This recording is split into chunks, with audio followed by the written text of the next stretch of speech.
What's up? What's up, YouTube? Trying a new camera, trains in the background. Who knows how the audio is going to turn out? I am quite honestly the worst YouTuber ever. That's why you should subscribe. However, today, got a brake actuator in my hand from a tow dolly that I just bought, and a bus with no hitch. So we're going to talk about that. I've got the hitch going. We've replaced air valve, replaced some windows. What I'm trying to do is bring value from where I can't find videos on how to pull windows out, how to build a hitch, how to get these air valves out. Some of these things that I'm sure, you know, bus mechanics have figured out or know how to do, and trade secrets, whatever, I don't know. Just want to help y'all out. Let's go through some of these things. Let's get into it. All right, so this is a manifold. There's about 2 or 3 of these. One in the underneath the driver's seat, and then another one for the door. This is actually for the door. It was leaking, and if you, these little clips, pop the clip off. There's 2 screws.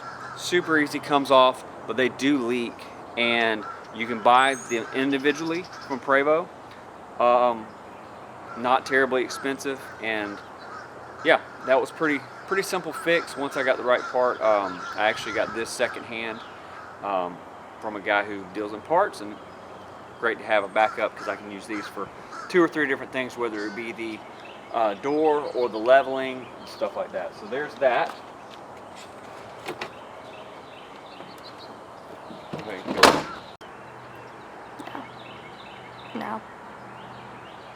No. So right now it is soccer season, so that's part of the dysfunction with all the things we've had going. It's just been crazy busy. Work's been busy, soccer's been busy. So we've just been kind of working on the weekends. Hard to get some of this video, but I did shoot some video.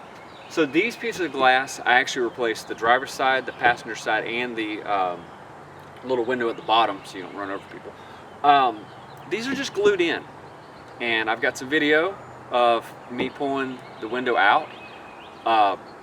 We shattered, these are 2-pane windows, shattered the outside one on this one, and then the inside one on the other one. It was so much fun. Shattered glass everywhere. I cracked this one whenever I was trying to pull it out, and I put a sheet down, caught most of the glass. The other one, I was pushing it out, and I had just a third left, and everywhere. Shattered, skipped my hand up, pretty much fun.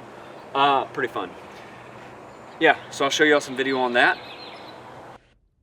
Alright, so this is the way the glass came. I was super impressed. I actually called Prevost just to find out like how they ship their glass, because I was a little concerned. You pay, you know, almost $500 for that piece of glass right there. So anyway, super impressed with that.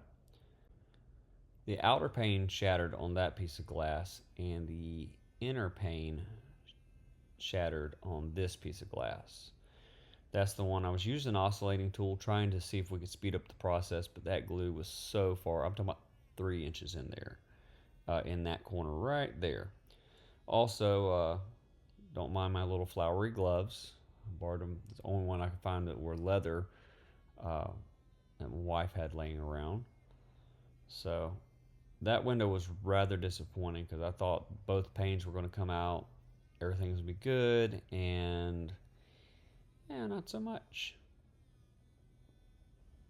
So on window removal, you can actually go to the Prevost website and look at the technical manual. It will tell you exactly how to do this. Not super complicated, but super frustrating. So you just basically have to get the urethane to unadhere. So I'm sure that's a word, but anyway, take a heat gun, and that's probably the easiest way I read, you know, an easier way. Heat gun, oscillating tool, do what you can. It's I'm sure people that do it all the time, it's not so bad, but for us amateurs, it was a pain in the butt. And reinstalling it is just basically you glue it in, press it in, and it stays. Kind of crazy. Alright, so as you can see, I have my hitch on there. I don't have the bumper trim. There's a little piece of trim that goes up here. And also I haven't cleaned the debris from melting the plastic, which I have burnt places on my arm from it. So much fun. But I want to show y'all how this bumper comes off, because it's not on YouTube. Can't find it, or at least I haven't. So let's pop this engine cover up and let's talk about it. There.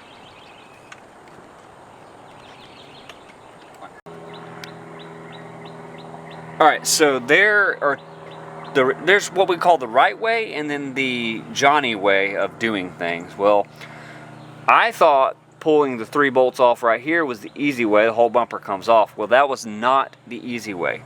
The easy way is actually take the bumper trim off, which is what, 4 little bolts, and then take these 3 out, and then underneath there's 3 more.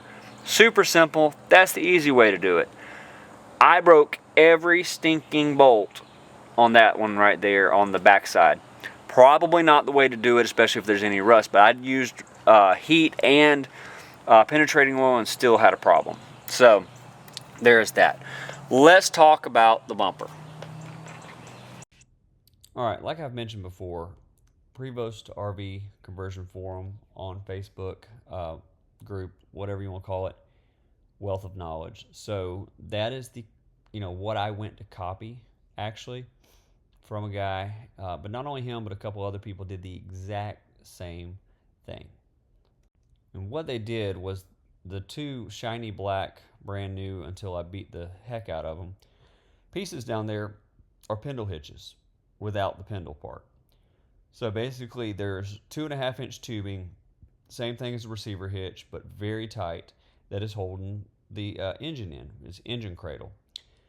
You hammer those in, you bolt them in, and technically with 5/8 bolts, 4 5/8 bolts, the guy that I copied off of is an engineer. He said, honestly, my math, it should be good for up to 150,000 pounds. So the reality is the engine cradle will break before anything happens with that hitch.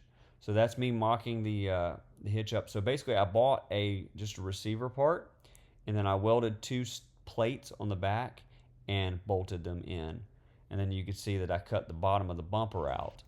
So far so good on this install. Getting the bumper back on, because I had to use because they used almost like a pressed in bolt on the actual mount for the bumper. But getting the bumper back on was a royal pain in the tail. Got it back on. So far so good.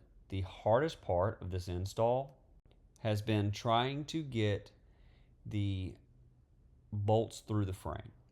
That has been a royal pain in the tail, because there's actually a skid plate that goes underneath the bus on both sides. It's right under the frame. Super hard to get these drilled through.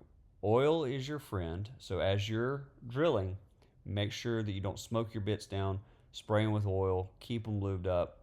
It'll keep them sharper longer, and that's really the only tip I've got, because it's very difficult. In fact, I'm 3 out of 4 bolts right now, and I just broke a drill bit. So today I will spend trying to get that drill bit out and also get everything kind of tidied up and get the last bolt hole through, go buy some bolts, and then maybe we can hook up the tow dolly and see kind of what all that looks like. So anyway, that's where we're at on the hitch.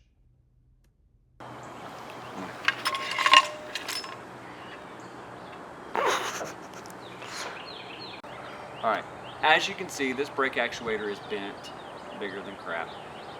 I pulled the tow dolly home after I bought it, and the brakes were not working correctly. Got to looking, this was bent, got a little bit of a leak. I'm going to be doing some work on this tow dolly. I'm sure that will be another video. Don't forget, like and subscribe. Hopefully some of these shenanigans helps. Thank you so much for watching. Catch y'all next time.